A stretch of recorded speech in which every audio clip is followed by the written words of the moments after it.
പ്രതിസന്ധികളോട് പടവെട്ടി പാരാഗ്ലൈഡിംഗിൽ ലോക റെക്കോർഡിട്ട് ശ്യാം. തിരുവനന്തപുരം സ്വദേശിയായ ശ്യാം ഏവർക്കും ഒരു പ്രചോദനമായി മാറുകയാണ്.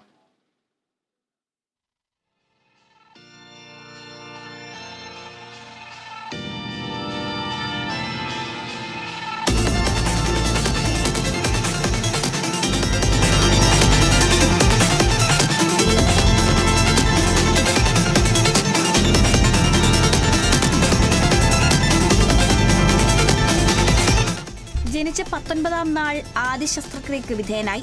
തുടർന്ന് 8-ാം വയസ്സിൽ വലതുകാൽ മുറിച്ചുമാറ്റി. പിന്നാലെ കഴിഞ്ഞ വർഷം വൃക്കയും തകരാറിലായി. പക്ഷേ ശ്യാം തളർന്നില്ല. പാരാഗ്ലൈഡിംഗിൽ ലോക റെക്കോർഡ് നേടി അഭിമാന നേട്ടം സ്വന്തമാക്കി. പ്രതിസന്ധികളോട് പടവെട്ടി ആഗ്രഹങ്ങളും സ്വപ്നങ്ങളും സഫലമാക്കാൻ പൊരുതുകയാണ് ഈ ചെറുപ്പക്കാരൻ. തിരുവനന്തപുരം വിളപ്പിൽശാല കാവനാട് സന്ധ്യാഭവനിൽ ശ്രീകുമാർ സരളകുമാരി ദമ്പതികളുടെ മകനാണ് ശ്യാംകുമാർ. സ്കൈ ഡൈവ് കുട്ടിക്കാലം മുതലുള്ള ശ്യാമിന്റെ സ്വപ്നമായിരുന്നു.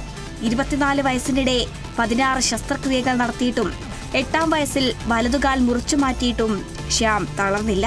കന്യാകുമാരി മുതൽ കാസർഗോഡ് വരെ ഒറ്റക്കാൽ പെഡലിലൂന്നി 1000 കിലോമീറ്റർ സൈക്കിൾ ചവിട്ടിയാണ് വിധിയോട് തോൽക്കാൻ മനസ്സില്ലെന്ന് ശ്യാം ആദ്യം തെളിയിച്ചത്. ശ്യാം ഒറ്റക്കാലിൽ സൈക്കിളിൽ 1000 കിലോമീറ്റർ താണ്ടി റെക്കോർഡിട്ടത് അന്ന് ദേശീയ മാധ്യമങ്ങളിൽ വരെ വലിയ വാർത്തയായിരുന്നു. അപ്പോഴും സ്കൈ ഡൈവ് തന്നെയായിരുന്നു ശ്യാമിന്റെ ആഗ്രഹം. ഇന്ത്യയിൽ ഇതിന് പരിശീലനം ഇല്ലാത്തതിനാൽ ചില സുമനസ്സുകളുടെ സഹായത്തോടെ തായ്ലാന്റിലെത്തി സ്കൈ ഡൈവ് പഠിച്ചു. തായ്ലാന്റിൽ 12,000 അടി ഉയരത്തിൽ ആകാശപ്പറക്കൽ നടത്തിയാണ് ഇപ്പോൾ ശ്യാം ലോക റെക്കോർഡ് സൃഷ്ടിച്ചിരിക്കുന്നത്.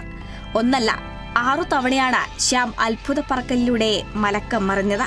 കഴിഞ്ഞ വർഷം വൃക്കകൾ പ്രവർത്തനരഹിതമായതോടെ വൃക്ക മാറ്റിവെക്കൽ ശസ്ത്രക്രിയക്ക് വിധേയനായ ശ്യാമിന് മാതാവാണ് വൃക്ക നൽകിയത്.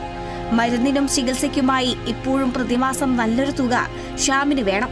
സ്വന്തമായി വീഡിയോഗ്രാഫി ചെയ്താണ് ഇത്തരം കടമകൾ ഈ ചെറുപ്പക്കാരൻ നേരിടുന്നത്. Kerala vision news, Thiruvananthapuram.